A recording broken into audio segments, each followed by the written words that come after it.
My friends, I want to talk to you a little about some human problems. What do we Democrats mean to do when we take up the reins of government once again? I think you could sum up our aim very simply.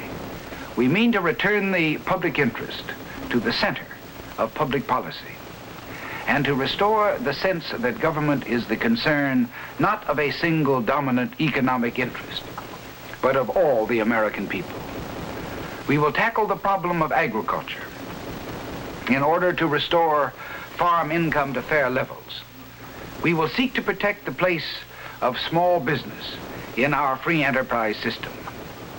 We will continue to fight to preserve the nation's heritage of natural resources, our sources of power, our public lands, our national forests, our soil, our parks. We will give urgent consideration to the plight of substandard families and of the blighted or depressed areas, those stagnant pools into which the tide of prosperity has failed to flow. Yet the battle against financial insecurity is only half of the battle for a better life. A full dinner pail is a necessity, but Americans have never lived by bread alone. We have lived by ideals and by moral values. We must therefore attempt to bring our great public services back into balance with our expanding wealth. For we are not really prosperous when our national income is going up, but our schools are becoming more crowded, our teachers more outnumbered, our hospitals more inadequate, our roads more dangerous, our conservation more timid, our slums more contagious.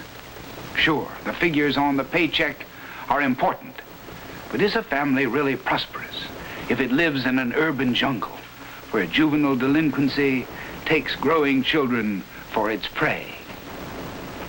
So we Democrats are for a country in which our children grow up not in ramshackle country shacks or in ugly city slums, but in decent surroundings where they can see the sun and breathe fresh air.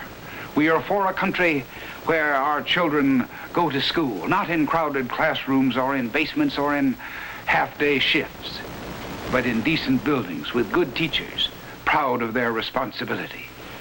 We are for a country where no family lives in dread of crippling disease that adds to the pain of the stricken, the fear of intolerable expense.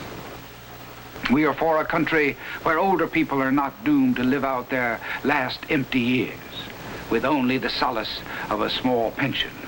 We are for a country where all of our people can work under fair labor standards and where responsible unionism is encouraged by laws that guarantee free collective bargaining.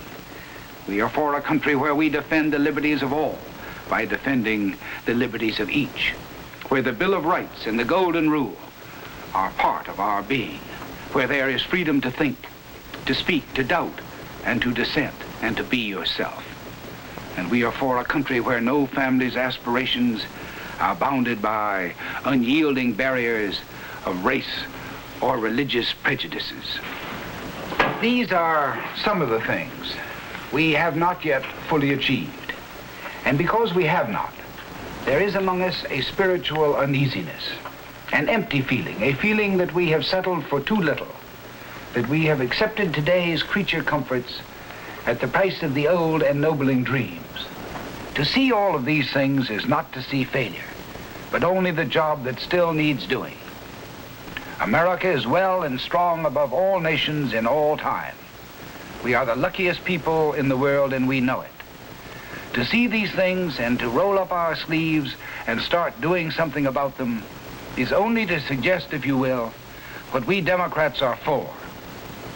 Our people conquered the Depression, working together. And we won the war, working together.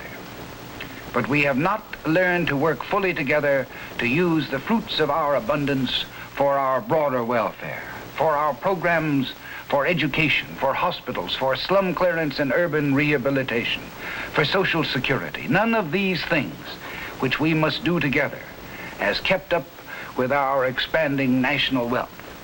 What then will it take to meet this challenge, to satisfy our hopes and aspirations for something beyond the heaping up of a material abundance?